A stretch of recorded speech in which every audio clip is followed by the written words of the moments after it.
What's up, everybody? Welcome. I'm Guy. That's John. And Mom and Dad need to have a talk. I've had a lot of those in my era. Yeah. Well, your parents didn't get divorced.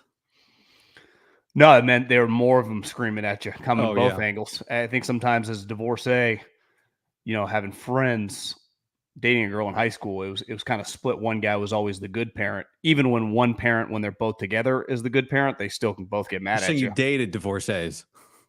Yeah. Well, I'm just saying when you're young, you kind of see it. It's more the emotional toll, but one person's always a little nicer, right? Where when you're living with them both, even when one is always going to be a little nicer than the other, if you are, just like any young boy, you're going to piss them both off and they're both going to be coming at your throat. For those of you watching on YouTube, great. Like the video. Let's not bury the lead. And subscribe to the channel. It will live on. If you're listening to the podcast, cool. Thanks. Maybe we got some OGs out there. 10 years. This is the last Haberman Middlekauff podcast as you've known it. The ham era is coming to an end today, Tuesday, March 5th, as far as you know. On the books, it came to an end February 28th. I forget how many days are in February. But this is the end of it. This is the end of the show. 10-year run. Back when we started, John, not everybody had a podcast. Now everybody's got a podcast. Nobody's shutting down a podcast. So we said, let's shut down this podcast. So here we are. This is the end.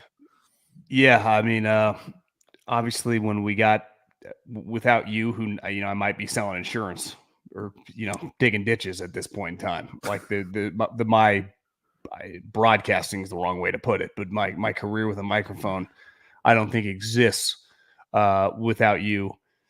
And, one point in time that there couldn't have been a younger radio show. I mean, this dates us, but in America, in a major market, I mean, two guys under 30 years old. And then, a lot because of my actions that were, you couldn't control. I mean, I don't think we really crossed the line. Look, this is the last one like this. So explain to people who might be new here. This was 10, we had a radio show for about 3 years in the Bay Area, and then it started in January 2014. Actually. Yeah, and ended basically toward the end of 2016. It was like September. It was the week one. It was early football. It was early football season. It was because I did the Raiders post game for week one. Remember, Jack Del Rio went for 2. Michael Crabtree in the corner of the end zone to beat the Saints. Sean Payton, and fired the next day because Mark Davis and Badane and the crew of the Raiders didn't like my tone when they weren't winning very much. And obviously that led us, I'd say that's the best thing that ever happened to us financially for sure, because over, a stretch of the next 5 years that they couldn't, besides like maybe Tolbert and Greg Papa, there weren't many people making more money than us in Northern California talking about sports. I'll promise you that. And we owned. Well, I heard some numbers from some morning shows, but back in the day. But I'm talking in our region, not nationally. Yeah. So, sorry to interrupt. We got to start this from ground zero, and went through some bumps. Not me and you, but just the business side of it, learning, and then we kind of hit our stride. And I would say about 2019. Had connects with advertisers, and then over time it just grew and grew and grew. And I would say now in 2024 it's kind of crazy because obviously this is a pretty big Niner show. The competition and just the amount of people doing kind of versions of what we're doing has grown incrementally. A lot of people got fired as well and joined our play. And even people that cover in terms of writers and stuff kind of do versions of this. So it's dramatically different, which is cool. I mean, I'm a big believer that, legacy media, which I consider not podcasts, more the radio and traditional stuff that we grew up on isn't in trouble. I mean, they're fucked. I mean, it's over. And this isn't just the way this is what it is now moving forward. Like this isn't going anywhere. But, the time, my big thing that I have a lot of, I think guilt's the wrong way. It's just life changes. And I think the amount of time that I had it takes a lot of time, right? Mm-hmm. This is not, I think one thing a lot of people have learned everyone has a podcast over the last 5 or 6 years. A lot of people quit and fail and stop doing it because it's hard. What do we say for a long time? That this is, and I believe this to this day, this is not a passion project, which I think in one way is good. I mean, the older you get, you become numb and jaded when it comes to business, and everything is so numbers and money driven. But also, when I first got into this and worked in football and even got in radio with you, the money didn't matter at all. I mean, we didn't make anything. I made a fucking $60,000 to do a radio show in the Bay Area. I made $20,000 to scout. I made a scholarship check. And then the older you get, just things change. People come into your life and just life changes. And you become, now everything is on the business side, which is not the reason that, this is our business relationship is, I mean, shit, we've never signed a contract or never, beside with other people that buy it on our contract, everything, we never even really discussed it. We just 50-50 partnership off and running. But I don't think we've ever have a conversation about like specific numbers or anything. Not that I remember. We report everything. It's legit. But well, exactly. There's we get 1099s. That's the tax documents are basically the only paper trail that this podcast ever existed. Yeah, I would say for sure. Yeah, and it's neither one of us was at no point, I think I can speak for both of us, was there ever a thought like, oh fuck, we should have signed something with the other guy, right? No, it's never. Some other people we had those thoughts with. But those are great learning lessons. I mean, without this, I don't know. I think you too, but haven't received a W-2 since we left radio. Yeah, and I can't imagine the only W-2 I would ever have the rest of my life would be a W-2 for a company that I either owned or was a partner in. And still to this day, like it changed my mindset. It changed the way I approach life, and it's all because of this. Like I view financially the world dramatically different than I ever would have if I had just lived in the kind of the rat race that is just most people, because you never even know. And I'm not acting like we're some like born entrepreneurs here, but it just sometimes you're forced into it and you don't really have a choice. And the other thing is, there's a huge element of luck and timing of this when it happened. I mean, a lot of people in the history of radio or TV or whatever have been fired. It's not like every coach has been fired, but you usually had to move forever, right? If you want to talk. And we were just kind of born in a time where you can kind of talk from wherever, and we were able to do it from our homes, and, special time.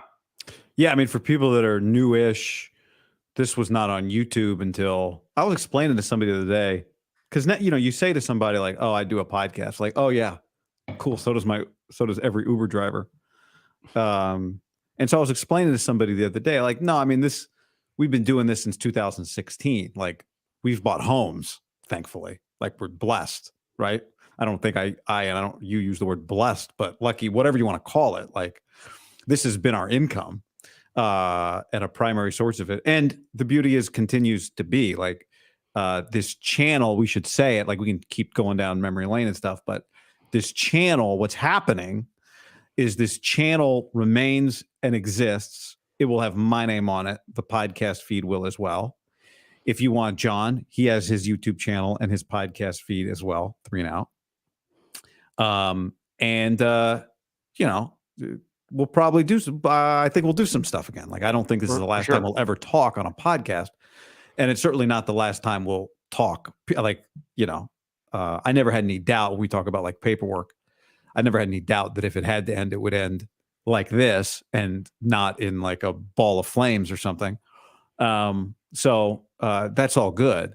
And we've been talking about this. I would say we've probably, just to give people some background, we've probably been talking about this in some version for over a year, right? At least a year. Yeah. So for neither one of us is it like any sort of surprise. And for some of you, it's not a surprise if you've been watching and like kind of paying attention. Which most people have. And that's, there's no easy way to do this. Right.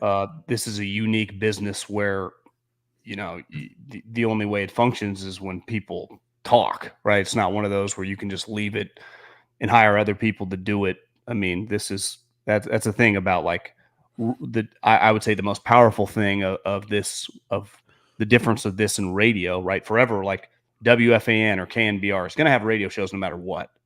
It's not the Tom like Tolbert fill-in hosts or Greg Papa or, you know, Gio and Boomer. Like if those guys disappear tomorrow, 2 more people will be in those seats.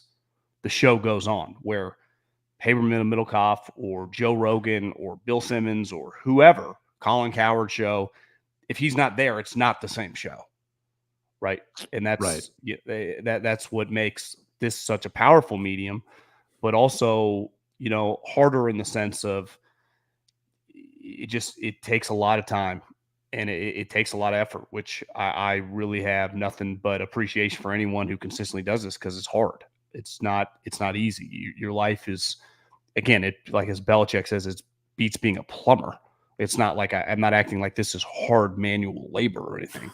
But it is very time intensive, and you can't shortchange, and you can't not do the same amount. And at least where I was sitting, it was just I was no longer able to put in the same time as I was 10, 7, 8 years ago.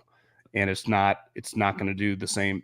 Like, to me, everything suffers from that, starting, you know, with me, my fucking mind. And it's not, which sucks, but you know, it's hard. Like there's no way to kind of be half in and half out. Yeah, I mean, it's definitely not. I think we all agree with what you just said. Like, let's put aside for a second. It's not digging ditches, and there's not dirt under our fingernails when we're done with it. But you, like, when you do it, you are the product, right? Unlike, say, a job where if you are not into it mentally that day, like, you can still run it and no one sees you, no one hears you, right? What you say and how you say it is not part of the day. Now your coworkers might, yeah, right, but I mean, whatever, you're a cook, you're a pilot, I don't know, I don't want an angry pilot flying my plane or a tired pilot flying my plane. They got rules for that. There's no rules for tired podcasters. Well, if you watch Flight, Denzel saved people's lives. Was that the one where he was drunk? He was an alcoholic? Yeah. Fantastic movie, by the way. Did you watch it recently? A couple months ago. Yeah, a couple months ago, because it was on Max. It was like one of their main movies. I'd never seen it. It's really good. I just watched Dune. Have you watched Dune yet? No, I've seen a lot of people talking about it. Yeah, I knew you would hate the fact that everyone's talking about Dune. And I agree with you, because it would look like, I thought it was like one of those Mad Max type, which is not my thing. It is kind of Star Wars-y, which is not your thing. But then I saw everybody tweeting about Dune 2 the other day, and I watched Dune the other night. And I got to tell you, John, that Chalamet kid's got something. Someone called it like the greatest movie they'd ever seen. I don't know about any of that. That's an insane take, but whatever. You're allowed to think whatever you want. I think back to the show, like you said something nice about me earlier, in terms of like you were working for the Eagles as a scout, and Chip Kelly came in. And you liked he liked Matt Barkley, and you didn't like Matt Barkley, right? That was the story. I told that story to some young scouts, and one guy happened to be this guy named Chris Nolan, Mike Nolan's son. No shit, great guy, scouts for the Jets. Yeah. Well, and, so that was the story, right? Anyway, you all got a hoot out of that. You were living in San Francisco. We can go like all the way back. You were living in San Francisco. You moved to San Francisco when? Probably like the 10? Summer of 2012. 12. Actually, I should go further back. Well, no, we'll go there. So you moved spring of 12. Spring of 12. I'm working. You were working for the Eagles in Philly. Yeah. Before that, you were working at Fresno State. Yep. We lived together there. Before that, I went to Fresno State. John went to Cal Poly. If you're from the Midwest, neither one of those schools sounds like you don't know. You've never heard of either one of them. So Fresno people have. I always introduced myself and went to Cal when I was in Philly. I was in Salt Lake City this weekend, and I had dinner with my buddy Curran, who is the director of basketball ops for Utah, and his fiance Morgan. They're both from Illinois. And she said, "Where'd you go to school?" I said, "Fresno State." And she just looked at me. He goes, it's like Utah State in California, because he'd worked at Utah State. She's like, "Oh, okay, cool." So I take that. So before that, we met in probably like 2000, I would guess, right? Like sophomore year of high school. All right, so that's all the way back. Fast forward, John's working for the Eagles. I moved to the Bay Area late 2012. I start doing a radio show at night, and the A's pre and post game show, end of 2012. John's working for the Eagles into 2013. Chip, when's your last like month with the Eagles? Was it 13 or was it 13? Yeah, would have been fired the day after the draft, like a Monday. Got a call from Howie Roseman. So like March of 2013 or like yeah, April, March 1st. March 1st. Well, no, the draft was later. Excuse me, May 1st. Draft's usually late April. 2013. 2013. Yeah. I remember the day they shut down your computers. You couldn't get all your data off your. No, I couldn't get my iPad. Couldn't get your iPad. So then what did you start? What did you start doing then? Did you like write a Peter King thing? What is like to be a fired scout or something like that? I think because that's a long way from January when we started. I remember having show. met Mike Silver, on the sidelines, and I went to lunch with him, and he was good friends with a bunch of people at NBC Bay Area, so he kind of got me connected there. Okay. So I think I kind of got my foot in the door midsummer to go on to do stuff with Kozimor and Papa and those shows going on at the time. And I don't know what else I did. I honestly don't. I mean, that's a long time ago. Not much. I was just trying to do whatever. And then I was doing a night radio show and the A's pre and post game show on a local radio station that Jason Barrett and Jeremiah Crow were running. And so I started having you on like at night. It must have been during football season. I don't remember like when exactly, but it must have been early because then you started doing. I think you had me on as a guest maybe like before training camp. Okay, but then it went well. And they started putting you on with like Greg Papa. Did you start the football hour that season? You had texted me maybe a couple days later and said that the boss had listened and he was going to reach out. He wants to meet you. And then I met him maybe on the phone. Maybe I met him for coffee. Barrett loved those fucking secret meetings. And then he started having me on. Which were always a block from the radio station by a window. Then he had me on as like a paid guest. I don't know, a couple $100 a week, like on the morning show, the afternoon show, and the midday show spread out throughout the week. And he gave me a Saturday college football show. Oh. I think I did during the by yourself fall. Or with no, I think with a couple other guys. Yeah, forget the guy's name, dude that played football at Stanford for Harbaugh. I forget who the last one was. Okay, but kind of did something like that. So I was doing the NBC stuff, and I kind of but I took it really seriously. Like I would drive into San Francisco for the hits, definitely with the morning. Oh, show. That's right. I remember that. Yep. And I started doing the football. Then I started doing the football hour with Woodson and Romanowski and Romo. That's right. You were driving in, and I remember that's for like a 15-minute hit instead of calling. Yeah. And I remember always kind of chuckling because some people are like, what? Like you could smell it. Like you could smell that it was going well and it was working. Well, one thing, it was like the highest rated segment in the morning. It did really well. And within 2 months, we had a show. Yeah, January. Right. Again, none of this is all his idea. I mean, it's not like we're the whose idea. program, right? So anyway, we were taking people's jobs. These guys hit us up hey, we're going to give you a show. I started all this. This started with me saying I'm going to compliment, but like, who knows if you had not lost your Eagles job and started doing radio, if you had not started doing that stuff, because you were still kind of trying to get back in the NFL, but like also wondering if you really wanted to grind the way I remember you being. It was cool to be in the league, but sometimes it was a little miserable driving up and down the West Coast in your car and grinding film. So who knows? Like if that had not happened, if Chip never gets hired in Philly, I might still be doing night radio. You know what I mean? Like I got off of the nights because they were like, we're going to pair you guys together. It goes well. Great. Thank you. So anyway, you said, who knows how you would have started if I wasn't there? Well, who knows what I would have done. And the other thing is like, I think I could say pretty confidently, I wouldn't have had the balls to just walk away from radio in 2016 and start a podcast if I wasn't in the position to do it with you, so that whole little ecosystem kind of fed itself at the time.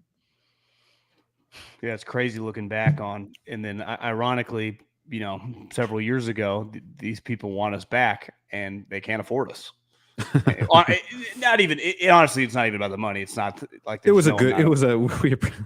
there's no amount of money you could pay me to do radio ever again in that capacity. But it was an incredible learning experience. And I, like you, loved radio growing up, but the world's changed. And, getting forced into this was incredible. I mean, there's no way around it. Yeah, it was forced. It was forced.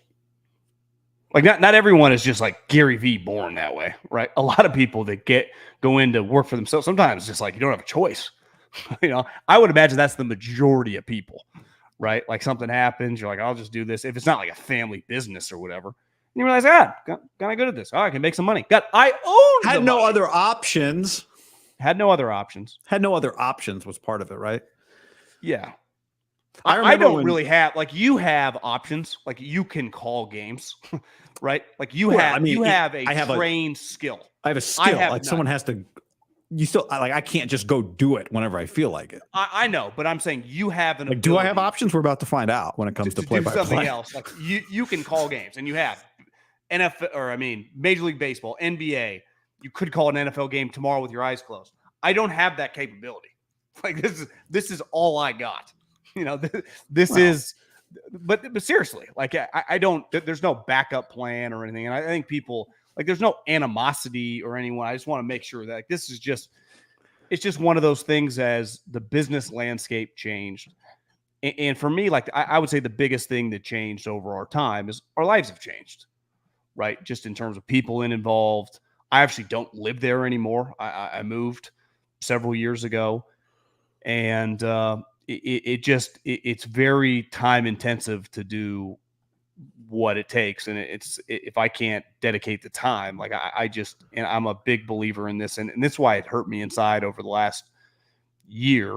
It was just, we had to figure things out over time, and we had some contracts that made sense to carry out that financially it's just, this is a difficult situation. Like my dad was a part of a lot of businesses. You just move on, whatever. It's very easy. You sell the piece of land, you fucking sell the rights. This is a little more complicated situation, given the mechanisms for the business. It's a very unique business, I would say.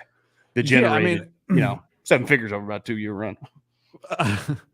Yeah, I mean, the life of it, I over the course of the 10 years, I don't know if we should say, but I mean, I'm pretty confident that I haven't added it up, but it's been a 7-figure endeavor.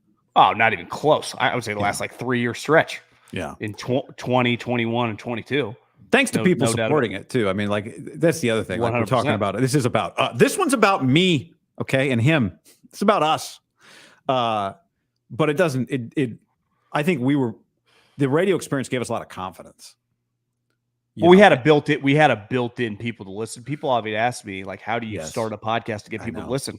I said, I don't know, because I always started having people that knew who the show was. We had an audience ahead of time. Yeah. Yeah. And there's something about getting fired from a radio station where it's like, you're kind of like a renegade podcast, right? Like, especially, let's face it, a lot of people that transitioned over didn't agree with that move, right?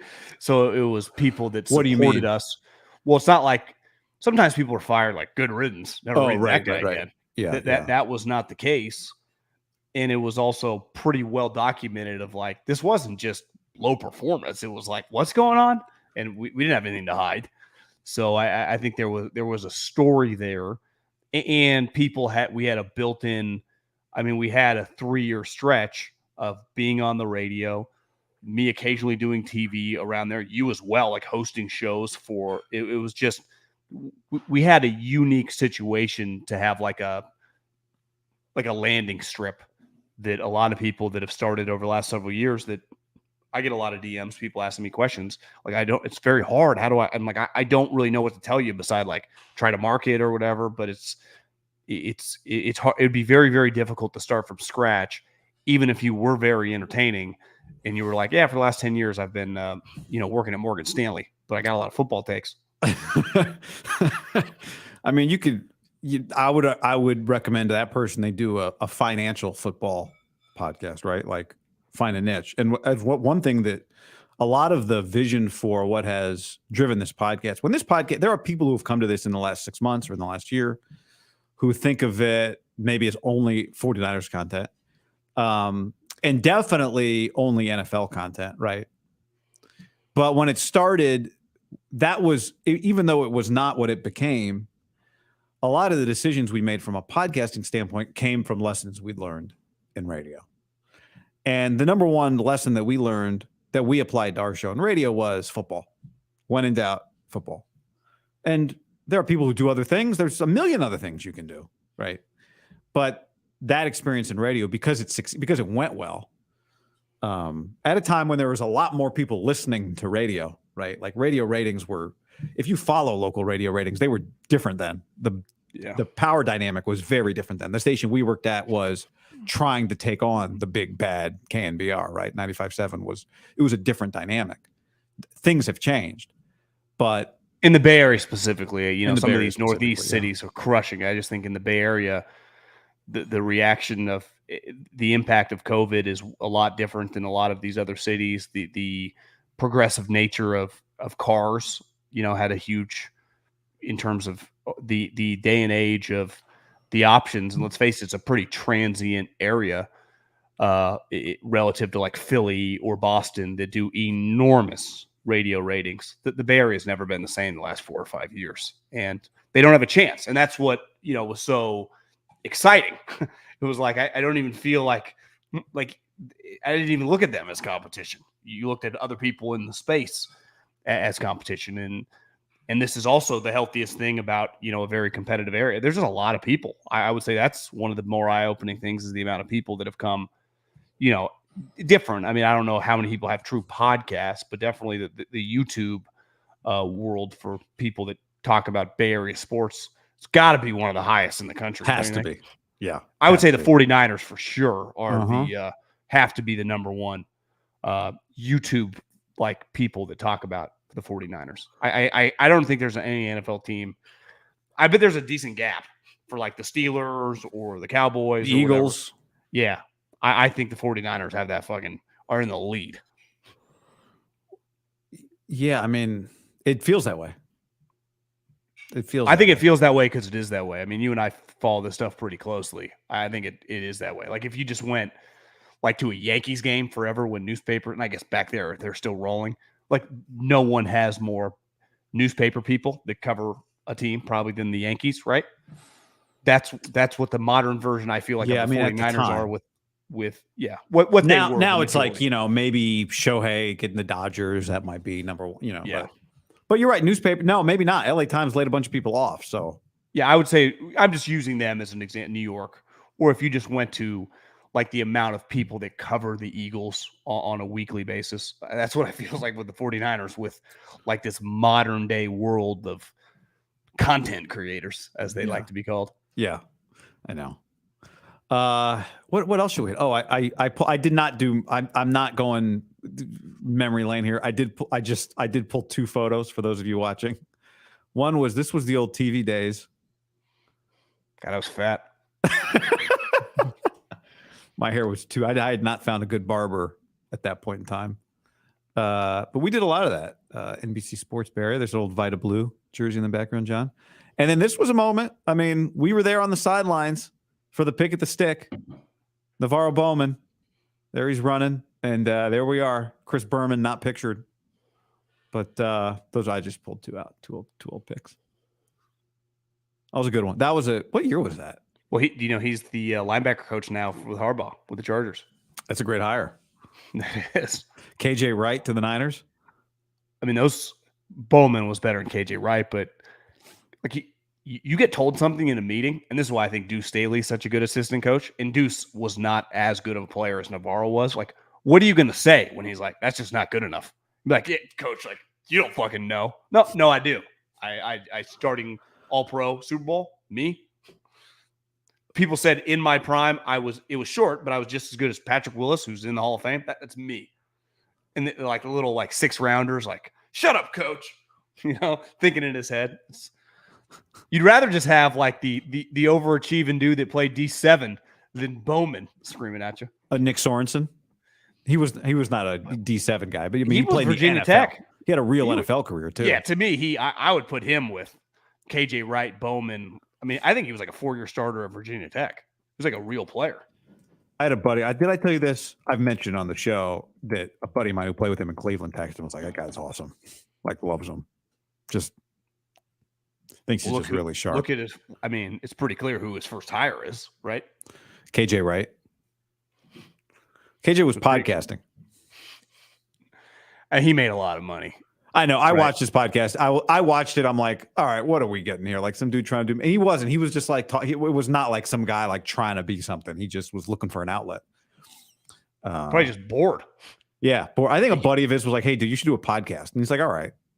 And he did it. I bet he's not even that old. He's 34 years old. Yeah. He's 10 years older than Purdy. Yeah. He's 10 years older than Penix. Like, that's what happens with these guys. So. Anyway, the Tito's deal was a great one. If we're recapping some things that happened, we had some good things come from listeners, and one was Tito's. We had a listener named Devin who we sold some hats. Actually, looks kind of like the hat you're wearing right now. And thanks to everyone that bought those hats back in whatever, like 6 years ago, we sold some hats. 5 years ago, 5 years probably. They were not the greatest quality hats, but they were hats. They were merch. And somebody that bought them, his name was Devin. He worked for Tito's Vodka. We struck up a conversation, and we got a 4-year sponsorship out of it, right? 4 or 6? What did it end up being? 4? How many years was Tito's? 4 years. Yeah, 4. 4 years. Yeah. 21, 22, 23. Maybe 3. Was it? I don't know. Maybe. I thought we did 2 1-year deals and a 2-year deal, but I can't remember. Yeah, 3 or 4. Minimum 3, might have been 4. Feels like it should have been more than 4, but maybe it was 3. We've got, people take us golfing. That's cool. Over the years. Yeah, for sure. Played some good golf because of you guys. Been incredible. You go back and look. You want to have some fun. I don't. One thing is like this show. One thing we've never done really, John, is like, and I think it's partly kind of who both of us are, for better or worse. There are times where I wish I was that person who marks moments. Like, we never numbered our podcast. I don't know what number of podcast this is. It was never like, welcome to episode 152. It's our 1000th episode. So we never did any of that. And so that's why, like when I said somebody left a comment earlier that said like, I want to see some tears. Part of this is like, who we are is like, we find, I think like we find the opportunity in things, but B, we've been talking about this for so long that it's not like some new development for either one of us. And there have been, it was hard for both of us. Like, don't think because we're laughing about it, not laughing, but like having a good time today, that it wasn't hard, because it was. And, for that, like, I'm thankful that I did this with you, somebody who I've got a good relationship with, who we can talk about things. I think we both know really like how the other one thinks, what the other one's gonna say to a degree when it comes to like just finding a common ground. And that stuff wasn't easy because like we've known each other over half our lives, really, when you think about it, or about half our lives. And for, a quarter of our lives, almost over a quarter of our life at work together. So like all that's significant, and it's not nothing. Which I think made this very challenging. Yeah. In the sense of the emotional toll mm-hmm. On something that honestly, when it comes to this stuff, and this, I mentioned this earlier, which is sad. The emotions around my life, I feel like I'm a different human at 39 years old than I was at 30 years old when it comes to emotionally being like the way I viewed professional, like how emotionally tied I was to everything professionally. And as you get older, and I think that part of this is getting out of the W-2 life, and everything's about dollars and revenue and deals. And you just see how quick things go and come, and you just get so numb to everything. It's like when you meet these older business people and they're just so numb to it all, which sucks, because the reason you get into this, at least I'm speaking for myself, is from a sports fan. Like, listen, like people are like, aren't you a diehard Niners guy? Like, I don't look at it dramatically different than I once did. And you do or you don't? I do look at it differently than like the joy I get as a fan. Now, one thing I think really helped And I think this is a huge reason that I think a lot of legacy media is in so much trouble is as we did this, and like I no longer really went to games. Like when I went to games, I like sat in the stands, and there was part of when we did the radio, which is natural. You get these media, but you just kind of get out of touch with the people that are everything. The fans for us, for the teams, for the leagues, pay for everything. Without them, there is no business. It does not exist. I mean, the reason the NFL makes so much fucking money is the television networks are willing to pay so much money because the amount of people willing to watch. The reason all these people like Joe Rogan can make $200 million because of the millions of people that listen to his show. If 50,000 people listen to a show, he wouldn't make the money he's making. It all gets back to the consumer. And because of our experience doing this and being so hands-on, like we were the operation from editing to selling to doing it all, you get such a different perspective that I never had when I was in radio. I didn't talk to the sales guys when I was in radio. Never even, I didn't know what I didn't know. I think a lot of media people fall under this category. It's just no different than a lot of people. If you're an employee somewhere, it's hard to truly understand the other side. But once you are the person that like sees where everything's coming from, it gives you a different perspective, and it changed my life. And I think it changed the way I view everything in a positive way. And I just think that this, like through this, which is good and bad, like it made me very numb to everything I do, whether it's, negotiating with Colin or you or whatever. It's all just business. It's fun to talk about or whatever, but this is our business. Like if we fucking sold insurance or sold money like a bank, it's all this is. I mean, at the end of the day, we get to talk about something that a lot of people think is cool, but this is like I feed my unborn children. I mean, this is like the only skill I got, and which is kind of sucks. Like you lose touch, and that's why I do think it's very important. Why I still like going to games. If I am going to go to a game, like sit in the stands. Yeah. Now, good seat, but and I think a lot of people, it's always something I would recommend. And I think a lot of the older, like the writers or whatever, and it's not their fault. This is how they've always done it. There's such a separation, and I think that you can lose touch with. You're right. Like the people are why this all exists. The people watching, the people attending, they are the heartbeat of everything. The whole umbrella of the business of professional sports, and now more and more in college sports because everyone's getting paid NIL. That's a little more complicated, but like obviously the money from college sports, like why do all these teams have all this money? Because of the television deals. Well, why are the television deals high? Because people are watching. That's where this all gets back to. And those people are who we talk to essentially. Yeah. People who feel like after 10 years, they know you. After 6 months, they feel like, they know you. They do. That's the other thing. We've talked to you. Creates an intimate relationship with people. Well, you and I have spent, when you really think about it, and I don't even know how to begin to do the math on the amount of hours. That's the other thing that we haven't said yet, right? Is just the amount of time we've invested in this. It's a lot. It's a lot of hours we've spent talking to each other off of the podcast. And to everybody listening, right? I couldn't even begin to guess how many hours we've talked. And it's funny because people will remember they'll say something to you like, I don't remember that. Is that what I said? Was that my take? Like it's kind of hard to keep track of. You can't possibly. And I mean, I think that part of the reason it worked was because it was good. Like I couldn't imagine. And this used to happen and still does all the time in radio. I could not imagine, John, being told like, all right, we're putting you, it's Haberman and Henderson.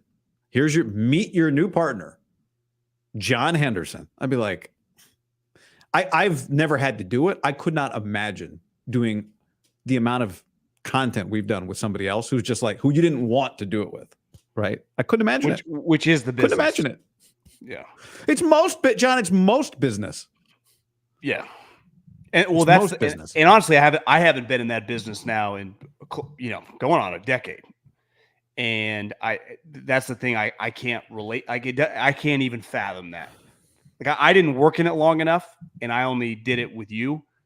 And then I've just been podcasting where I've controlled everything, whether I'm either doing it with myself or you, that I don't even like it. I can't even relate to that. And sometimes like just at the combine, or I'm sure you saw at the Super Bowl, like sometimes it's hard to relate. Honestly, I met a lot of young scouts that I was like, God, these guys work so hard. I know the time. And then you have a couple cocktails and they tell you, yeah, married a kid and paying me 80 grand. I'm like, this is insane. It's just the amount of work you to never do be home. To never be home. And again, it's not a bad life, but relative to the amount of work. And that's what can be tough. And you realize like, I can't even relate to that anymore. And that feels like a different lifetime ago. And I think like anyone, you should evolve and change as time goes on. It just complicates, people have always said to be careful about doing business with your friends. Mm-hmm. And I would imagine it can be true, but it also can be very positive through the good and the bad. It's much easier to have conversations, as things happen, like I said, good and positively and negatively in whatever you're doing. And this is unique because our whole business is talking. It's not like we had employees like, filling pallets and something got lost. I mean, it's like I said, it's an outlier business. It's not really relatable to most industries that way. I'm glad you brought that up because the lesson, I think, we'll see. Maybe I'll ask me again in 10 years. Maybe I'll have a different opinion. But one of the lessons of the last 10 years for me is the opposite of what that conventional wisdom is. Don't do business with your friends. I only want to do business with my friends. My goal for the rest of my life is to only do as much business with my friends as possible. I don't like from that standpoint. It was such a positive experience, that's been my takeaway. I don't know what somebody else would tell you. Maybe other people have had different experiences. Maybe you should put something on paper. Maybe probably good advice. We're not, but that's, I think doing business with people you trust is hard to find, right? It can be very difficult. And whether that's a friend or whether that's an acquaintance, like to me, that would be the number one rule, which is not like you don't know when you're getting into business with someone if you don't know them that well. Right. It can be difficult. I was listening to this podcast the other day. It's like, Warren Buffett says no to 99% of people. And he said yes to Jimmy Haslam and the Haslam family. And it's like his biggest regret. Did not have a relationship pre-existing with him, or he did? I think they had a lot of mutual friends. And like one of his superpowers is being able to go to a meeting, when he's intrigued and be able to kind of, this guy's not for me. Like he's very good at like, no chance. And I don't know if he was duped, if they changed, but it's been a very, very ugly marriage for a company that he invested in with Flying J. And I don't think it's just Jimmy, it's the family. Mm-hmm. And he invests in a lot of family businesses. I think it's been a disaster. So it's like, you're always going to, you're never going to bat 1,000. But, and the one thing talking about the numbing of not being as excited about sports, that's not, I still enjoy watching the games as much as ever and the excitement that goes around the league. And this is what I always tell anyone for advice. No matter what you do, whether you're Andy Reid and you're coaching football or whether you're the guy, fucking ripping out my bush. If you like not my, like bushes in front of my house. If you like what you're doing, because no matter what you do, it becomes a job. I don't give a shit whether you're the shortstop for the Yankees or the fucking plumber. The monotony of life and work, it just becomes that. It helps when you like what you do. And that would always be my number one advice. You're gonna get jaded over time. You're not gonna look at it the same when you're 50 that you did at 20. But when you are passionate about it, it 100% helps. Yeah, I mean, it makes it. If your sacrifice is, I need to take notes during the Super Bowl, right? I can stomach that sacrifice. Yeah. Right. I mean, that's like when you think about the last decade, like that's what right? It was Sundays.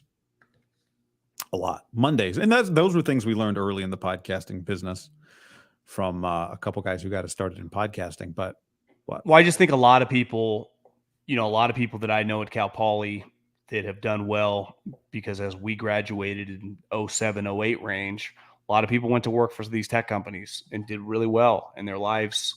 I mean, you look on it, I'm not saying they're like perfectly happy behind closed doors, but a lot of vacations, a lot of different life, I mean, it's just a lot of stuff going on that, when you do this, you do like there's football. Like I don't really do much beside maybe golf on Friday in the fall, but there's just a lot of football going on Thursday through Monday, which again is not the work, but there's a lot of saying no to people and, your life, and you got to be, it helps when you're like, I'd rather say no, but I mean, it's part of, sports happen on the the older you get. Yeah. Sports happen on Saturday, college football and the NFL. And you don't make very much money, like to start off. Like you got to be, it's why a lot of people, I had a family friend that reached out to me and asked me for advice on how to get into the industry. And it was really hard. I'm like, yeah, it's going to be hard to break in no matter, I don't know exactly whatever, role you're trying to make. And the other thing you got to be willing to do is not compare yourself, which is much more difficult in 2024 if you're a 22-year-old or 25-year-old with social media. But your life is not going to be like some of your friends that are working just real, quote unquote, real jobs. And you might not make a lot of money for a long time. And he was like, well, I got this job offer from, I forget, it was like Morgan Stanley or Citi. I'm like, here's what I know. If you accept that job, you're never coming back. Because if your starting salary Citigroup is 110 grand and you're 25 years old, within 5 years, I don't know how much money you're going to be making, but you're going to be making so much more than you ever could getting back in with one of these teams. And who knows, maybe you'll have a wife and a kid by then. It's never changing. So just know, like, we never had, like, there weren't any other options. Like Chip Kelly once said, burn the boats. It wasn't even I didn't have another option. This was it. From football to this, like, this is all I've had. There was no, like, maybe I should look at, see if Chase Banks got some options. and that gets back to the passion thing and the, liking what you do, even if you become jaded a little bit because it becomes your business, it does help, to love everything about it. Yeah, that's a good point. Like we didn't really start this March 5th show with any particular intention of what to talk about. But if we're talking about advice, I mean, understand that both of us worked for like more than a decade before we started working together, right? So if we've had the show for a long time, it took us a long time to get to having just a daily radio show in San Francisco, right? I remember my first contract was $24,000. I was doing a lot of stuff for that 24. I was working a lot. I was working 6 days a week for that $24,000. Now that was a long time ago. $24,000 wasn't shit then, but it's less now. That was probably 40 now or whatever, but still, it's nothing. Yeah. But like the point is, like before it even got to a point where it could then maybe become something else, it was a long time of making nothing. Whatever. That's not even advice. That's just backstory. Yeah. So, should we get to some comments here, John? Yeah. Carl Zion, $5 super chat. The Niners lose the Super Bowl and I lose ham in a month. I'm sick. Been listening to you both since the pandemic. Thanks for the great contact. Go back and look at some of we didn't start doing YouTube until the pandemic. Go back and look at some of that original YouTube content. Go back to the beginning. It's a pretty. You think this looks low budget? Wait till you look at that shit. The cameras were a lot worse back then. One thing I think that really resonates in this with our generation, and it's going to moving forward, that I think used to feel a little different and wasn't as important, and it was maybe easier to lie to people is the wrong way to put it, but you could fake it a little bit, is authenticity. Mm-hmm. And that's the one thing I've loved about this space that just didn't quite, I mean, it kind of did it in radio and got me fucking kicked out of town, but like just being able to say whatever you want to say, right? I mean, you just, there are nothing even crosses your mind that, I shouldn't say this, right? I mean, I'm not, obviously if you have a personal relationship with someone but you are your only filter though, right? Nobody can force a filter. No. And I think that really, really resonates with the people that consume this world. And that's what they want, and that's what they yearn for, and rightfully so. I mean, I view myself really as a consumer first, who happens to do this. Like I consume a lot of content, and that's what I like in people. And I think it's pretty clear that's why certain individuals have become so successful. I mean, I think it's a driving. Obviously, Portnoy, who became, I would say one of the biggest internet sensations of our life in terms of this space. Bill Simmons as well is just an unfiltered nature, and that's what ultimately people yearn for, and that's what it's harder and harder in the other spaces, because you're in bed with these teams that have a different, rightfully so, agenda, and can be insecure about things that are said, even though anyone knows, like, I don't think it matters. Like, it doesn't. No one cares. Every PR person tells them we want to control the narrative. But it's like, Jesus, the narrative is the their own PR people don't talk that way, but like, if you go talk to like a big PR firm, like it's about controlling, we're going to manage, we're going to control. You know who doesn't give a shit? And I saw it firsthand. The Chiefs. Bill Belichick. Well, Bill does. I mean, have you watched any of the Dynasty? They're crushing him. Jonathan Kraft said, well, the Dynasty is getting crushed because of how bad it makes Bill look. Well, Jonathan Kraft basically said, yeah, it would have been cool even if he murdered him, like just kept him on the team. Like, I don't think that's true, buddy. Jonathan Kraft was... I can't look at the guy the same after the Aaron Hernandez episode. What even Robert was like, I didn't get to that episode. I watched episode Robert was like, yeah, if he did kill him, I was going to go to him and just be like, be honest with me, I'll help you get a defense attorney. Javier says, was truly amazing hearing both of you giving us your true opinions, even though it hurt us as Niner fans when it came to Lance and Purdy. No hot takes, just flat truth. Which both of you the best? CJ says, Russ voice, it was a good ride. I like this one. Taylor says, how am I as a Chiefs fan supposed to have an unbelievably in-depth knowledge of a team I don't care about? You just apparently listen to the show. That's why I hope non-Niner fans know it's for them too. Joseph, I've been watching for 5 years now. You guys are a huge Niner fan here in New York. Went through some life stuff. You're both pretty positive during it. Just saying thank you and best of luck to you both. Wow, that's very nice. Thank you, Joseph. Give us one more. Rank the most handsome coach and QB duo in the league. I mean, there will be, I don't know if we'll end up doing. We always love doing the coaching photo from the league meetings. Oh, yeah. Maybe we'll do. I don't know. It doesn't really do well on YouTube, that bit, but it was always fun for us. And it's hard on radio when you can't see it, or podcast. Yeah. But I don't know. Maybe we just do one for fun. Isaiah says, firing up an episode always brightened up my day. Bad days for me. I even got through a whole 13-hour tattoo listening to the show. Cheers to a dynamic. Tattoo, jeez. Yeah. Wow. Jesus. You're tough. So anyway, thanks for a few of those. This isn't going away, right? I mean, I know you mentioned that earlier. Some new people here. This is going to continue. Like this channel, you will keep doing content. This channel will have a different name, which, for now, the podcast feed it'll just look. I'm just going to change. It'll just say like Haberman. I'm not sure. Just so it looks kind of the same, so people at least recognize that one of the people is still the same person they knew. What I ultimately call this YouTube channel and the podcast feed, we'll see. But I like this comment. Which one's Middlekauff again? Which one's Haberman?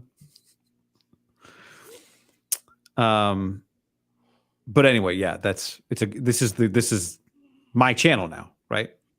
And yeah, the promo code for a lot of stuff still going to say ham. So, honestly, it's the easiest promo code of all time. Yeah,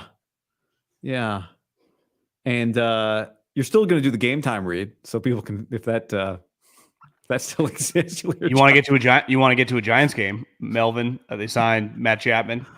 Right around the corner. Game time, promo code ham, $20 off. Tickets can't be that expensive.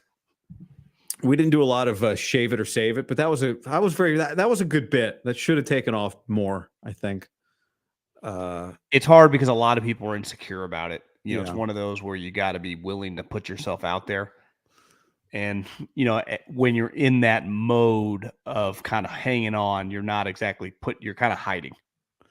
Right. We could blur your face out. I mean, if we could stack up like 10 of those, maybe we would start a separate channel. That's just that, a men's hair channel, insecurity channel. Sponsored by some product that doesn't work.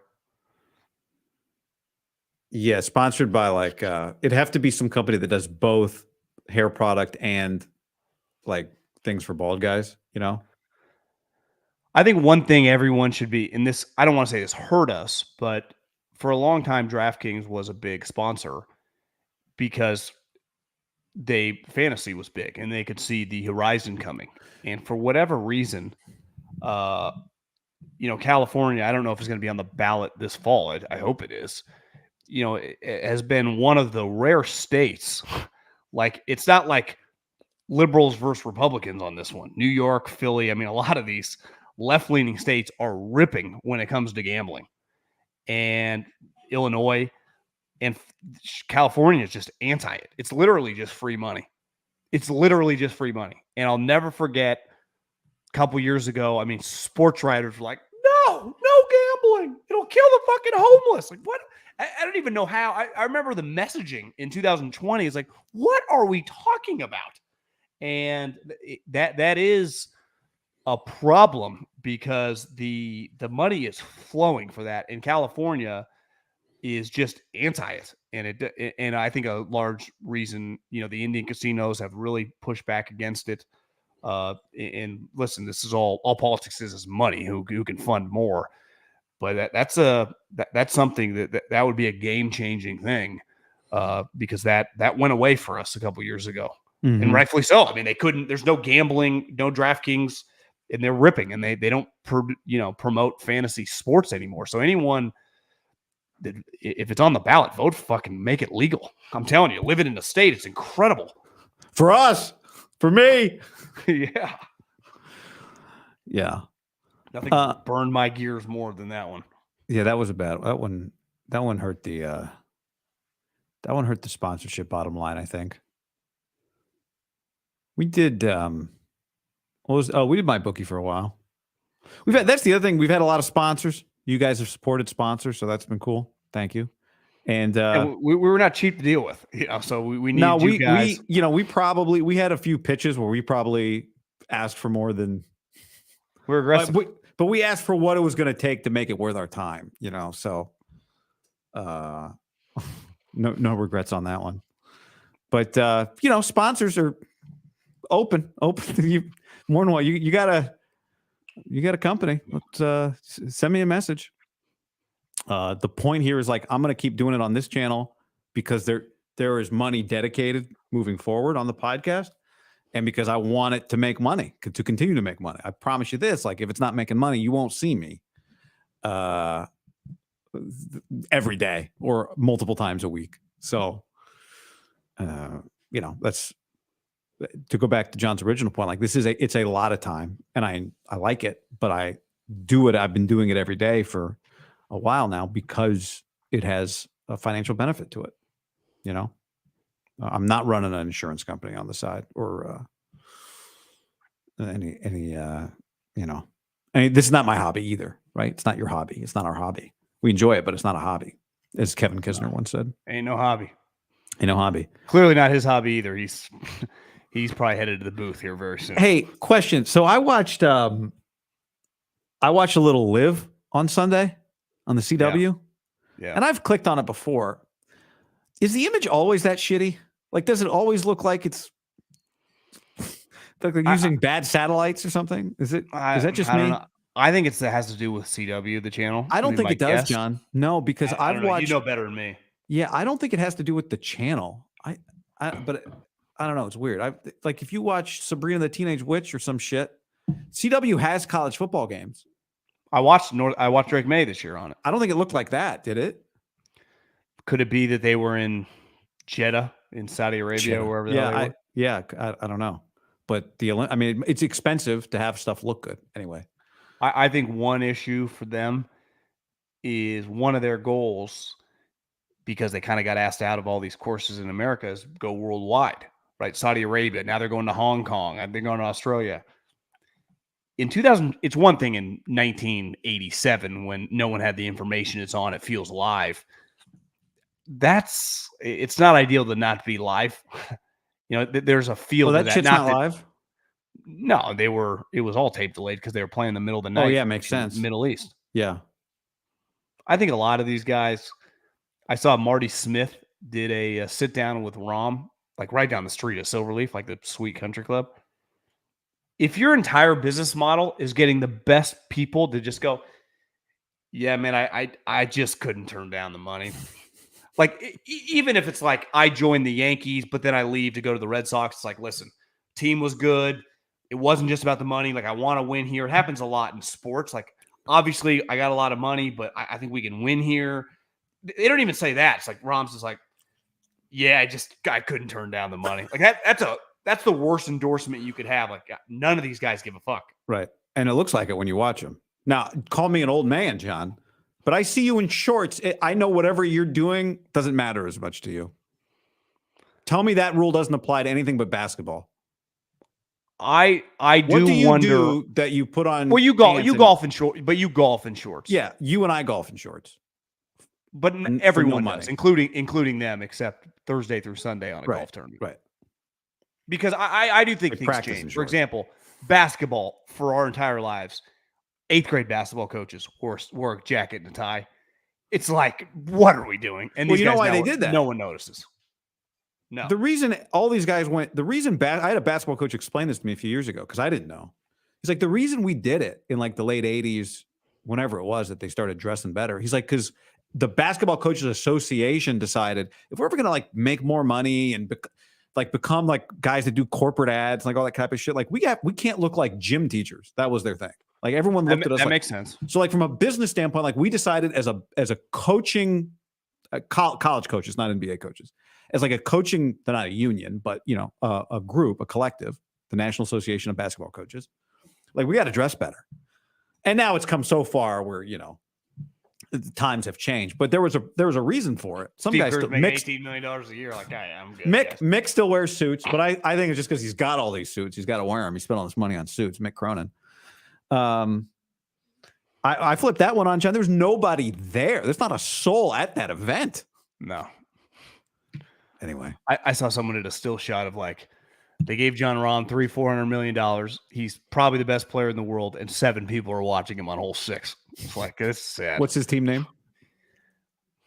Legion 13 or something. Okay. I think the last event they had, I forget where it was, snapped at someone for like taking a picture, and they're like, John, fucking T-Pain's in the background slamming. You're not allowed. Like, but he's so ingrained. Like, sure, no pictures. It's like, bro, this is everything goes here now. It's just muscle memory. Yeah, it just shows you, like, to your point, he didn't buy into the whole thing. He just like took the money, right? Just took the money. He didn't buy into like, yeah, we gotta democratize golf. I'm like, no, he just took the money. Well, that's one of my things with the way baseball is working. It's broken. You can't have player movement is a huge part of team sports. NASCAR, fucking F1, whatever.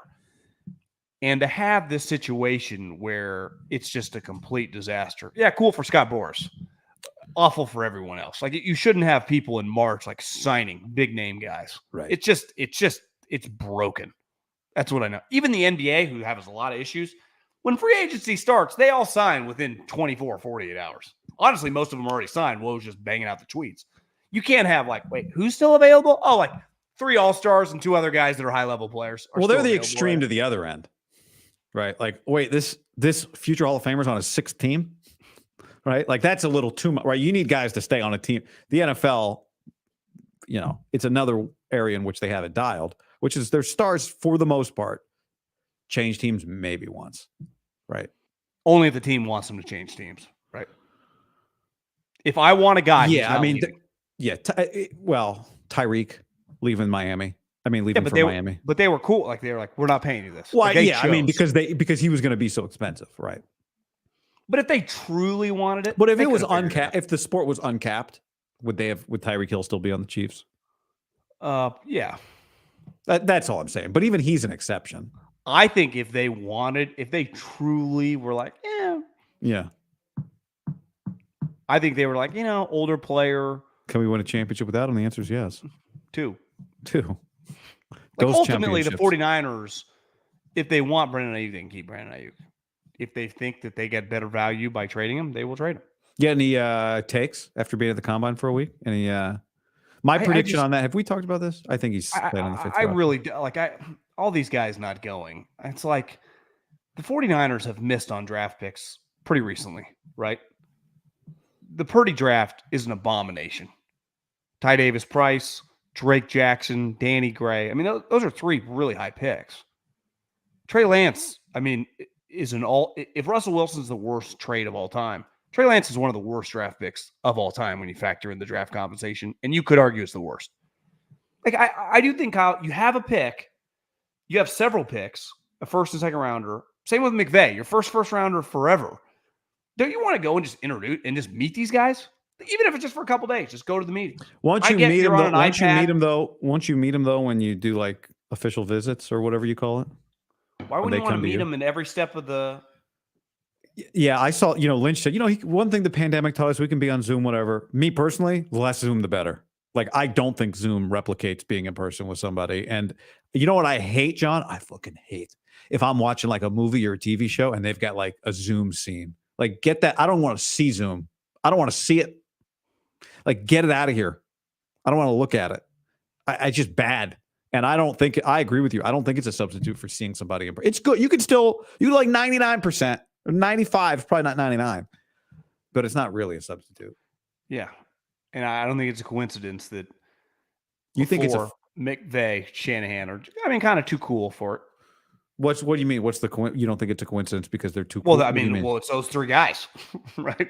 But what are you saying? Because they know each other? They come from the same I just think they all probably, it's like, what was the point of this? What was the point of fucking the guy that just won 3 of the last 5? Who's fucking at these meetings? Who's been in the league for 40 years? Belichick, 1975. So the Crafts ruined his career. Now he obviously was bad too, but you know what I mean. I would imagine from 75 till 2023, Bill Belichick never missed a combine. Pete Carroll was always there. Like there's some value there, and there's some stupid parts that if you don't want to do the press conference, I get it. Here's the other thing that was pretty consistent that everyone keeps saying about Kyle and Sean. The dog and pony show of parading us around. You guys think you 15 million you make? That's what like those guys think. That it's like the commercialization of it all. I talk all the time anyway.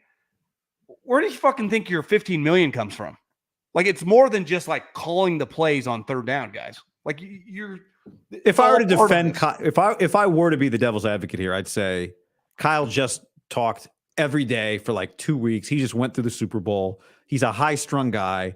Take a break. Let John Lynch do it. Like John Lynch doesn't need you there. John Lynch might even prefer to not have you there. Just get a break from you, right? Let me and my personnel guys go through this. Then we'll tell you what we think. But let us independent of you. But ultimately, he's the guy that has to give yes or no. So that's like Mike McCarthy. If I wanted to defend Mike McCarthy, I go, he has no pull in the draft room. Whenever you turn on the combine and they show the Cowboys box, it was Steven there taking notes. Like I would understand, like, okay, you want me to go. Ultimately, you guys are picking the players. Like, ultimately, Kyle, I know you're picking the guy. But I think you could. You have to give Kyle thumbs up or thumbs down. I'm talking high. I'm not talking the 4th, 6th, 7th rounder. I'm talking about your 1st and 2nd round picks. We have seen you recently. Your 1st round pick is the worst 1st round pick of all time. I mean, you gave 3 fucking 1st round picks, and he's not on your team 2 years later. And then the following year, when you have some picks, 2nd and 3rd rounders, they all fucking stink. And it was like the margin why you lost the Super Bowl was like, God, 1 extra player or whatever would have made the impact. Andy's there with Veach introducing, and last I checked, they're fucking hitting on all these guys. I'm not saying this is the end-all, be-all. I'm just saying it's little things that matter. It's the little things that matter. Chiefs, every single night during the week of the playoffs. Overtime rules, overtime rules, overtime rules. Mike Frazier, overtime rules, overtime rules. He even went to Andy, either the AFC Championship or the Super Bowl. Like, Coach, we've gone over this fucking 2 straight weeks. These guys are going to get bored. And he's like, I don't care. Go up to the front of the room and do your spiel. Again, I am pro Kyle Shanahan. I think Andy Reid thinks he's a fucking awesome. Like, he's clearly really good. We're talking tiny little margins. You're competing against the best of the best. Right. This guy's the fat Bill Walsh. That's who you're going. And unlike Bill Walsh, the one thing Andy and Belichick do, no mental breakdowns. Like Bill tapped out in 89. And Bill only tapped out because he was forced out. Andy's like, I ain't retiring. Yeah. These guys. So it's like you're going against guys that want more. Well, I don't think Kyle's about to tap out, but it does seem like Kyle is closer to needing somebody to force him to take a break, Walsh style, than Andy and Bill. Right. And now maybe part of this, like those guys have got their championships. And so it's a little easier to maybe not have it wear on your mind the way it seems to wear on Kyle. But I don't know. I mean, that's a separate conversation than the combine thing. I'm just saying, like Kyle is wound. He's closer to Bill than he is to Andy in terms of how tightly he's wound. Would you agree with that? I think all these guys. I mean, there's a stress of being the coach for sure. That Andy just eats it. Kyle wears it differently. Give me some of those nuggies. Yeah, the stress is real. Like that's part of the job. I mean, that's Andy. I'm not suggesting that Andy's out here freewheeling it. No, I mean, he's as prepared as the next guy. You choose a little bit, like you can work on that stuff, which I'm sure he does, because that was a big thing with McVay. Like, it's like I'm gonna have kids coming. Like a lot of coaches have had a lot of kids. It's like, I mean, Belichick's actually kids like they have 30. more kids than the average family coaches. Yeah, so it's like I mean, but we're talking Kyle's little margins. Kyle's a chip off the old block. It definitely feels like you and I didn't cover Mike Shanahan, but it definitely feels like he's a chip off the block. Yeah, I mean. All I'm saying is I don't think going is like the craziest thing where you also can avoid. You do not have to do the press conference. You don't have to do it. Most coaches did not. It's also a pretty painless 12 minutes. That's the other thing. It's pretty easy. Yeah. Hey, Kyle, most people are going to jerk you off at that thing. You were just in the Super Bowl. You know where it's hard? If you're like Doug Peterson walking up there or Brian Daboll or I don't know, most of these guys, right? Even for them, their media. It's like that. Nobody's there for that at the combine. You know, I saw Mayoko and Barrows having a long talk with Balky. Oh, in person, you saw them. Yeah, he was. Yeah, he was there roaming around. Yeah. Hey guys. Hey guys. Hey, I know. I recognize you guys. Yeah. Gold-blooded said, "Can we get an old I'm Guy, I'm John or Hey Behaves Middlekauff?" I don't think so. No. Hey Behaves Middlekauff. I mean, that's how we used to start the show, and then we stopped. But I appreciate you wanting it. But I think it stopped because we were like just kind of over it, and so we stopped because we didn't want to fake it. So I wouldn't want to fake it. I don't think, unless you wanted to. You're more than welcome to yell it out, but. We haven't been doing that for a while. No, we haven't done that for a while. We had music for a while. We killed that at the beginning of the show. We didn't have it. We did have it. Did the story on Sorensen and the defensive coordinator break in the middle of the night? Yeah. I think it would have been probably like 4 a.m. Pacific because I was an hour. Where were you on Saturday? Were you back home? Arizona, yeah. So I was in Salt Lake City on Mountain Time. I woke up just fucking sweating my balls off in this stupid hotel room. And I couldn't go back to sleep.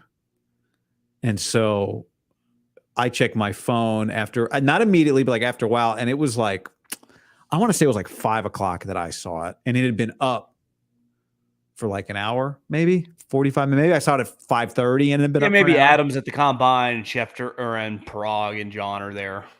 They tell him. Yeah, I mean it was probably 7 o'clock Eastern when I think is when that went out. I could be wrong a little bit, but yeah. Why did you have a? Well, I just woke up to the picture and the first thing you see is Brandon Staley, and you had a great. Did you tweet? Was that you tweeted right? Like for a second, I thought Brandon Staley was the coach, and then I realized. Well, that's the first thing you think because your eyes go right to him, and it says breaking, and you can't really. And then everyone's like, "Oh, what is your?" It's like, oh, well. There is a fine line of announcing a guy as your defensive coordinator, which they did not, and completely making up a position and making a guy a position coach. You and I have been to enough practices. There are 700 coaches out there. Right. A lot of people, including myself, made fun of Anthony Lynn when he was the head coach. Then he becomes a position coach. The assistant head coach. What the fuck does that mean? Like it means nothing beside make you look better. And I would say a pay raise, but I would imagine he's got one more year with the Chargers, so the Niners aren't even paying him anything. I'm not like moved emotionally by naming him some fake position coach. If he had been named the defensive coordinator, that would have been insanity.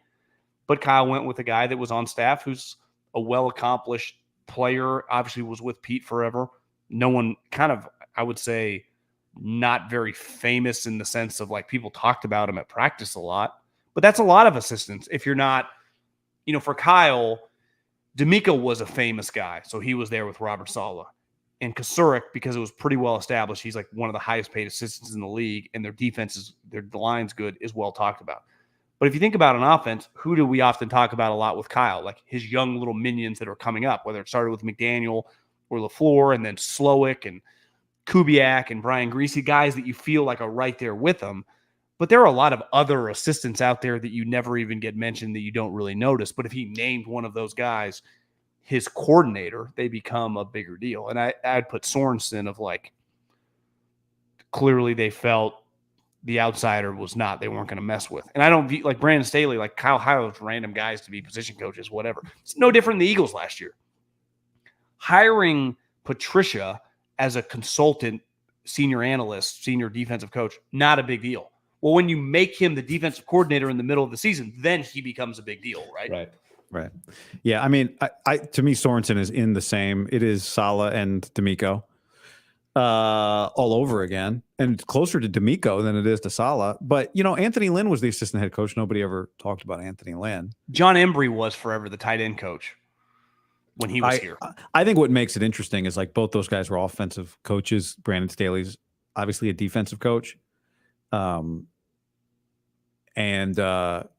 has been in the Shanahan tree, quote unquote, but coaches a slightly different defense than what Kyle likes and has had.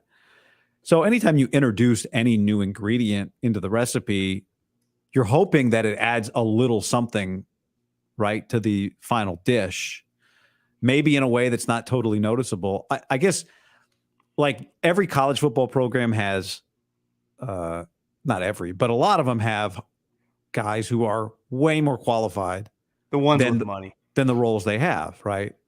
And I think that I don't think he's there to do nothing. Now he might be there just as much as image rehabilitation as anything else, but he's not going to say a word. You're never going to hear him talk. He's not going to say anything. There's no press conferences for the assistant head coach. Anthony Lynn hasn't talked since he was on Hard Knocks.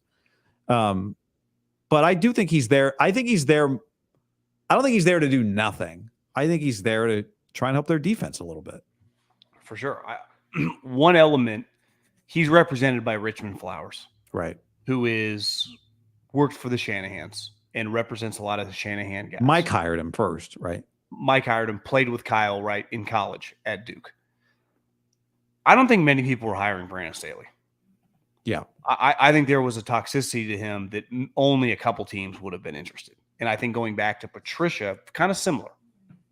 Right? Like the Eagles might have been one of the lone teams that would have had interest bringing him into a role. And I think Kyle threw this guy a lifeline, which I can think a guy is a complete fraud. And I do. Not that he can't go up to a whiteboard and coach, but I think he's one of the most overrated coaches. You think his press conferences made people think he was a better coach than he is? Is that accurate? I know people that worked with him when he was a position coach and just was like, he is such a know-it-all. Like they just didn't like him. And I got that vibe immediately with press conferences when he starts naming guys and he started playing that. And remember, early on, he was well-liked in the media circles because he knew how to play the game. And this notion, like 2020, he was an awesome defensive coordinator. 2020 is one of the biggest Fugazi sports years of our life. This notion that like Brandon Staley proved anything in 2020, if he had done it for 3 straight years, I'm like, he had the best defense. I think that year is so fake. The Niners spent all of December in a different state because they got kicked out. So this notion that he's some great defensive coordinator. There were no fans. Bullshit. There were no fans, John. No fans. All your meetings were the stadiums were empty. He inherited a bunch of guys that had already been there. Like I'm not saying the guy knows nothing, But and I have no problem. Like someone has to hire the guy. Okay, if Kyle wants to do that. If he though is in line, if Sorensen has success, like I will never be okay with him being the defensive coordinator. I'm just laughing because here we are, the last Haberman and Middlekauff show. We'll do a pod here or there, but it's not this. And one of the last things we're going to talk about is Brandon Staley.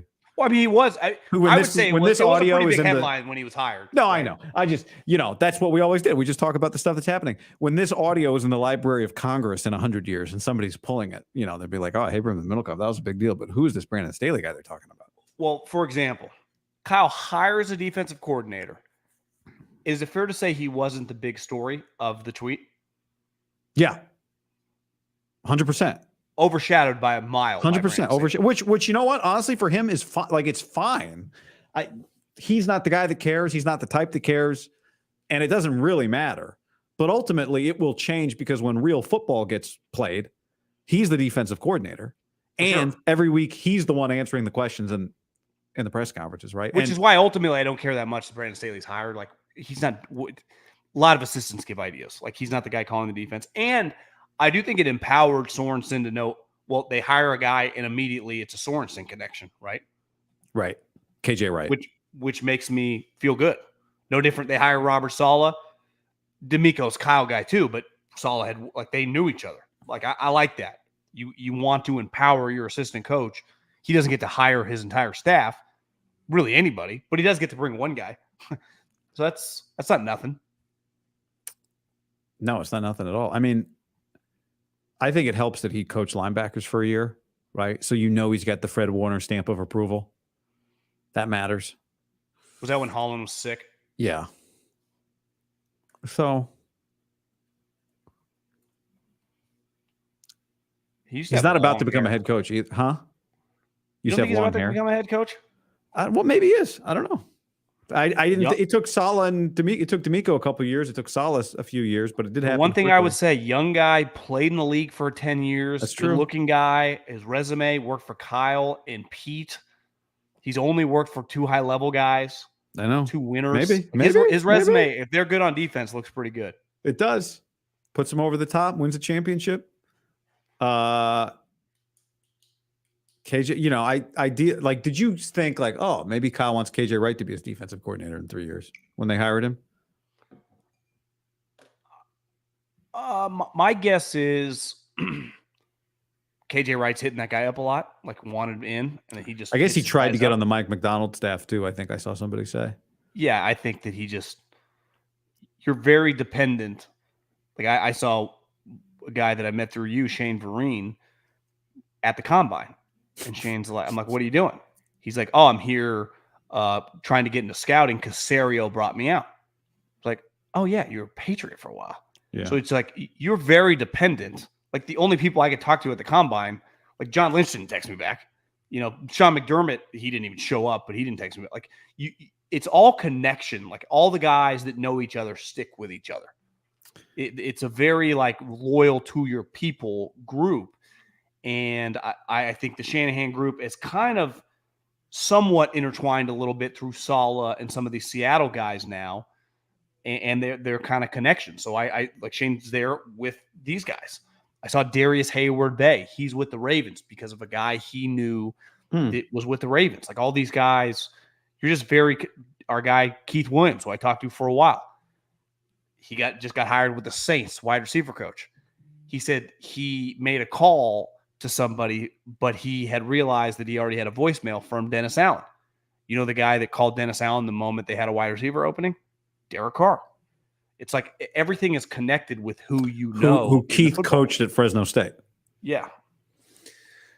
I laughed when you brought up Shane because I played Olympic Club the other day, and our buddy Brian Hawkins was there, and we were going through the pro shop, and he's like, God, do you think people come in here and like really buy stuff? And I'm like, oh, yeah. We played... Shane Vereen came in one day, forgot all his shit, and like bought a bunch of stuff at the pro shop so he could play around the golf.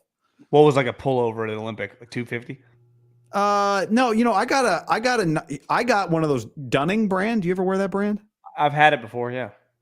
I got a vest for like $150, which it's like 165 on the website. So I don't think it was weird. Like I don't think they really mark up their shit, but it's just expensive to begin with.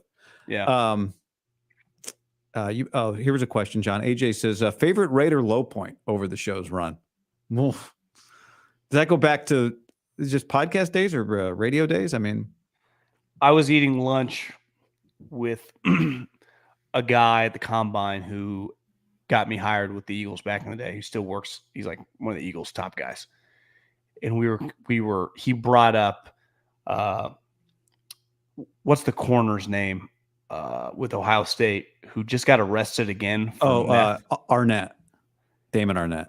He said, he's like, when you go through Ohio State, they're not exactly the most forthcoming place. Like they're not just giving you all the dirt on everybody. And even him, they were like, I'd do some digging on this guy. And he said his character of a lot of character guys was pretty insane. And the Raiders drafted him. I mean, they had a stretch there for 2 years where they traded Khalil Mack and they drafted one guy. I don't put Ruggs. I mean, it's hard for me to put that as a low point, even though it's hard to get much lower than that. I don't think the he was low a bad point stuff guy. is like we want to take joy in it. Yeah, I do think the stretch of Arnett, who's not. It's one thing to he got arrested for excessive speed on the road, or a few too many and couldn't walk and got arrested for a drunken public and like slinging meth and Leatherwood. I mean, they had a stretch there. John Gruden got fired at halftime of a Monday Night Football game, like week 5 or 6. And then a couple of weeks later, the Ruggs thing. I took more joy in that stuff earlier in our podcast. Later, it was not as fun for me as was it Jamal Charles that had 5 touchdowns against the Raiders? Yeah. Like that 4 was a through day. 7. That was a day. That was a glorious day of the Coliseum, John. 4 through 7. That was a day. When they sign Russell Wilson, that'll be a big moment, I didn't realize that Foles, I mean, I would assume he's not he doesn't have a small penis, but like Jason Kelsey said yesterday, he's like the guy with the biggest dick in the room. Like he legitimately just has a hog. Right? I thought you thought it was a joke that they called him Big Dick Nick? I don't know if it was a joke. I didn't expect him to not be packing some heat, but I didn't know that he has some 10-inch dong, which clearly he does. I think he's a big guy. I mean, he's 6'5". I've said this, I think, but I think I've told the story of somebody who knows one time showed me the video from his after they won the Super Bowl in Philly, his doorbell camera. And people would just drive by the house, which was not in the gated community, and just scream, honk the horn, and yell, "Big Dick Nick!" And I've seen the doorbell footage, like "Big Dick Nick," and just drive off. It's incredible. That was a good speech from Kelsey. It was really good. That was a good. I wish the Niners had an offensive lineman becomes that famous. Yeah, I mean. For their playing career, right? A lot of different factors, obviously, but he kind of checks them all off. Brother, really famous and elite player, podcast. I think it kind of, I would say it starts, I mean, probably one of the more legendary championship speeches, his moment. Do you think that kicked it off? I think that did kick it off. I think it really kicked it off. Whatever that whole thing is. What's it called? The Mummers. The Mummers. He even said yesterday that his 2016 season was the worst year of his career, and then he bounced back. I mean, part of winning the Super Bowl, he had an All-Pro year. He became one of the best players in the league, and then they won the Super Bowl, and he's just pretty not very often your team captain, kind of the heartbeat of your team is your center. Yeah, I also don't you think it's kind of crazy that Jason Kelsey came in the league in 2011. I didn't really know about Jason Kelsey until but I didn't know. Sometimes he's offensive lineman. By year 2 or 3, he's one of the best offensive linemen in the league. Well, because he didn't make I think he had a Pro Bowl in 2014, but he said he was a pretty average player till 2017 is when his career he was changed. 30. Yeah. That's the midway point of his career. Pretty impressive. I don't know. You got anything else? there's nothing. I don't think we have any grand finish to this. We hadn't planned on any particular amount of time or exactly what to say. I'm sure I'll think of something I wish I'd said afterwards. But the good news is, we got a YouTube. I can just say it later. Yeah, I'm not dying. Not right now. It was like yesterday. Kelsey was like, Kylie, we had a hell of a run. People were like, his wife dead or something? Like, your run's not over. Oh, no. I'm retiring and leaving you. I'm single, boys. We had an agreement. We were staying married as long as I was in the league. Yeah. All right. Well, anything else to say? Anything else to add? Hell of a run. It was a hell of a run. Incredible run. Not many things last, in this business this long, I would say. Especially once they get canceled somewhere. Who got canceled? Well, I'm saying like once our show got broken the radio up. show. Yeah, we got that show 3 got years. Yeah. So it's usually kind of ends. Not only didn't end, we figured out a way to make it stronger. Charlie says, this is such a guy outro. He doesn't mean me. He means like dudes. Just like ending it with nothing really else to add. I think I was thinking about this morning is in this world we live in and work in, in the legacy streets of whether it's you work for a newspaper, you work for a radio station, even a television show, I would imagine. A lot of times you get canceled, you don't know when it's coming, or when it ends, you don't know when it's coming, or when you're fired, you don't know when it's coming, or just your last show. You don't usually get to see, like you find out it was your last show after. That's how our last radio show was. Although John Lyman warned us, like, they're about to take you guys out. Some tea leaves, but we were young. Oh, we confronted the boss, remember? Yeah. So it's just, the ability to kind of like control what you do when you go out, when you come. You can always come back. I mean, you can do whatever you want. Yeah, nothing's stopping us from a collab. Nothing stopping us other than how we value our time, I guess. But, cheers to the people. Oh, yeah. A toast, John. A toast. Good run. We'll talk again. I mean, I'll probably do something tomorrow, but yeah. All right. Like I said, there's people. I do. I'll say you one last thing. I do understand with like, I've been watching the latest season of Curb. Have you been watching it? Yeah. It's excellent. First episode I didn't love, but it got real. I think it's been excellent. I agree. The golf episode where he hit the guy, he stole the good. The deaf guy. Yeah. Disgruntled the dog when he thought the dog was getting eaten by the coyote. I mean, so good. Jeff's wife's been an incredible character. Amazing. I'd say she's the second most important character. Jeff's wife. She's pretty special. She's the only one that goes toe to toe with him, right? She's been, I probably skipped some seasons. She's been a lead for a while, hasn't she? Yeah, she has been. And they missed Funkhauser. But anyway, I started thinking about Seinfeld and the way that show ended, and people always hated the way it ended. And I just don't, I don't think there's any like last thing you can ever do if you're ending a show that satisfies everybody. So, I think it's fitting that we're just ending this show in the same tone and the way that we did all of our shows, which was just, it wasn't overly dramatic. We didn't pretend like it mattered more than it did. But in the end, it probably didn't matter more than except when you lose Super Bowl in overtime when you have a lead. That was rough. Yeah, that was tough for them. It was good content. Yeah, people were mad.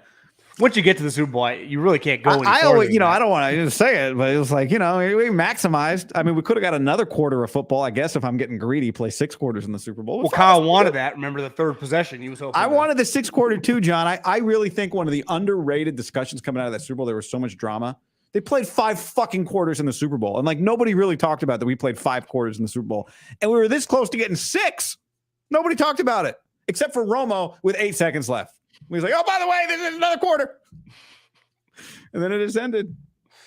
Whenever I All see the right. highlight of that touchdown, it was too easy. it was actually easier than I even thought it was live when I hit the ground. I know. No one's even close. All right. On that note, cheers, John. It was a pleasure. I'll talk to you soon. And thanks, everybody. Haberman at Middlekauff out.